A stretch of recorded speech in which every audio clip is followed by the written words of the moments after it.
ஓம் சாய்ராம். என் அன்பு செல்லுமே, என்னுடைய தங்கமே, நீ மற்றவர்களுடைய ஆசைக்கு எப்பொழுதும் எந்த நேரமும் குறுக்கே நிற்பது கிடையாது.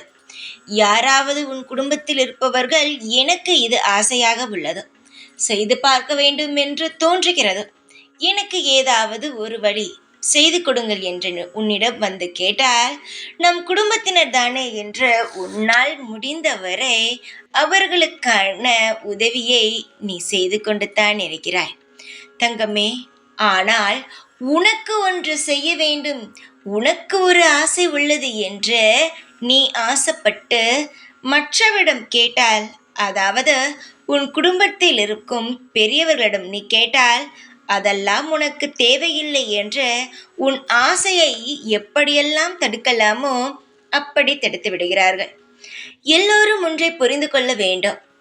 குடும்பத்தில் இருப்பவர்கள் யாராக வேண்டுமானாலும் இருக்கட்டும், தாய், தகப்பன், கணவன், குழந்தைகள், இது யார் வேண்டுமானாலும் இருக்கட்டும், அவர்கள் உறவால் அந்த பெயரை சொல்லி கூப்பிடுவது பெரிது கிடையாது. அம்மா என்று உறவுடன் பெயரை சொல்லி கூப்பிடுவது பெரிதல்ல. பாசமாக பேசுவதும் பெரிய விஷயம் அல்ல.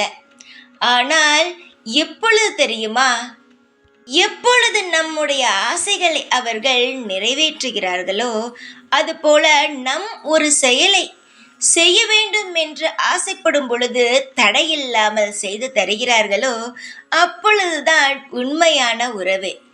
எப்பொழுதும் எந்த நிலையிலும் தவறென்றால் தட்டி கேட்க வேண்டும். அதுவே நல்லது செய்ய போகிறேன் என்றால் தட்டி கொடுத்து ஆதரவை தர வேண்டும். அப்பொழுதுதான் உறவானது எப்பொழுதும் நல்ல முறையில் இருக்கும். சிலர் என்ன நினைக்கிறார்கள், உறவின் பெயர் மட்டும் இருந்தால் போதும் என்று. அதெல்லாம் பெரிய விஷயம் அல்ல. நான் உனக்கும் சொல்கிறேன், உன்னிடம் உன் குடும்பத்தில் இருப்பவர்கள் யாராவது வந்து எனக்கு ஒரு ஆசை உள்ளது, செய்து தாருங்கள் என்று கேட்டால், அது நல்லதாக இருக்கும் பட்சத்தில் உன்னால் முடிந்த உதவியை செய்து அவர்கள் கை தூக்கிவிடு. ஆனால் எப்பொழுதும் ஒன்று சொல்கிறேன், ஒருவனுடைய வாழ்க்கையில் முன்னேறுவதற்கு நம் துணையாக இருக்கலாம், அவன் கீழே போவதற்கு நம் எந்த ஒரு நிலையிலும் அவனுக்கு நம் துரோகியாக இருந்துவிடக்கூடாது. தங்கமே, உன்னுடைய வாழ்க்கையில் யாருமே உதவி செய்யவில்லை. உன்னுடைய ஆசைகளுக்கு எல்லோரும் தடையாகத்தான் இருக்கிறார்கள். இப்படி நீ யோசிக்கும் பொழுது உன் குடும்பத்தில் இருப்பவர்கள் மீது உனக்கு வெறுப்புத்தான் வரும். ஆனால் அது அனைத்தையும் நீ கண்டு கொள்ளக்கூடாது. யார் மீதும் வெறுப்பை காட்டக்கூடாது. முதலில் ஒன்று அனைவரும் தெரிந்து கொள்ளுங்கள், எவ்வளவு பெரிய பிரச்சனை வந்தாலும் முதலில் யார் மீதும் வெறுப்பை காட்டாதீர்கள். நமக்கு அந்த உரிமை என்பது கிடையாது.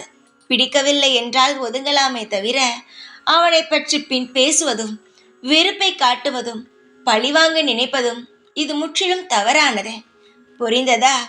உனக்கு ஏதாவது ஆசை என்றால் எதையும் பற்றி கவலைப்படாமல் நீ உன் வாழ்க்கையில் முயற்சி செய். யாரும் உனக்கு துணையில்லை என்று கவலைப்படாதே. உனக்கு துணை நான் உண்டு. அதைவிட மிகப்பெரிய துணை யார் தெரியுமா? நீதான். நம்பிக்கையுடன் இறங்கி உன்னுடைய செயலை செய். நிச்சயமாக அதற்கான நற்பலன்கள் உன் வாழ்வில் உனக்கு கிடைக்கும். தைரியமாக இரு, சோர்ந்து போய்விடாதே. ஆசைகள் அனைத்தும் நடக்கும். எப்பொழுதும் உன் கூடவே இருப்பேன். இந்த சாய்நான். ஓம் சாய்ராம்.